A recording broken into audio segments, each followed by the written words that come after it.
So you think your child might be autistic and you want to have them assessed and identified so you can get the right services. But did you know that there's a difference between a medical diagnosis of autism and an educational classification of autism? And pursuing the right pathway here matters because it can determine what services you're eligible for. Evaluations that result in an identification of autism can be really costly and really time consuming. And it can cause a lot of frustration for you if you go through that whole process thinking that the evaluation is going to open up some doors to you, and it turns out it doesn't open the right doors, the ones that you wanted. I'm Dr. Eric Newman. I'm a licensed clinical psychologist, and I specialize in the assessment of neurodevelopmental disorders. And in this brief video, we're going to explore the difference between a medical diagnosis of autism and an educational classification, and see if we can figure out which one is the right fit for your child.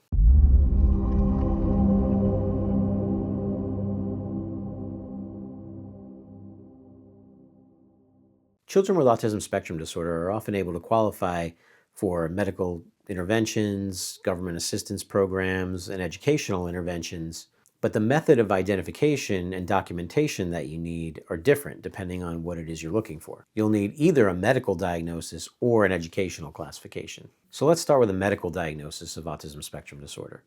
A medical diagnosis is typically made by a psychologist with expertise in the assessment of neurodevelopmental disorders. It involves a thorough evaluation that includes an intake interview, collection of current symptoms via rating scales from various people, and probably cognitive and/or neuropsychological testing of some kind. And this can include assessment of intelligence, language functioning, motor functioning, attention, executive functioning, adaptive functioning, play skills, etc. And a medical diagnosis is probably what you want if you're looking for a clinical intervention of some kind. So the gold standard would be ABA therapy, or applied behavior analysis. And if you're not sure what that is, you can check out this video up here. It talks about what ABA is and kind of the pros and cons of that approach. A medical diagnosis is also probably what you want if you're looking for some form of government assistance. This might be in the form of Social Security, disability, or a state-driven program that provides services and funds services for individuals with disabilities. However, a medical diagnosis does not automatically qualify you for services and accommodations in school. That's because a child can have a medical diagnosis, but unless it's deemed that that diagnosis or the challenges associated with that diagnosis are impactful in the school setting and have an impact on academic performance, it's not believed that those are necessary in that setting. Real quick, if you're getting value out of this video, I'd appreciate it if you'd hit like, hit subscribe, hit that notification bell so you can get alerted to other videos like this. Now, an educational classification of autism comes out of the IEP process, or Individualized Education Program. This is a federally mandated process for identifying and providing services for children who struggle socially, emotionally, behaviorally, or academically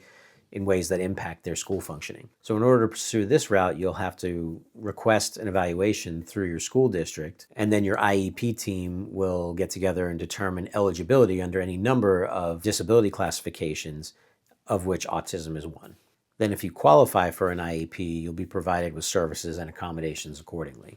However, having just an educational classification does not grant you access to clinical services or government assistance programs.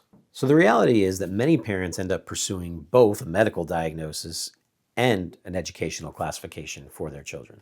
And this may be for a number of reasons. Either they recognize that their child struggles in multiple settings, or it could be because the school says they won't initiate the IEP process and do that evaluation to determine eligibility without a medical diagnosis first.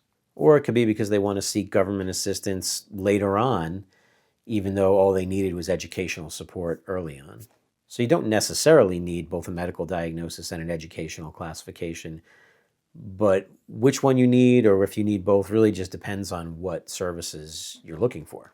If you're interested in learning more about how to pursue services in both clinical and educational settings, check out this video. Hopefully this has been helpful, and appreciate you watching. See you in the next one.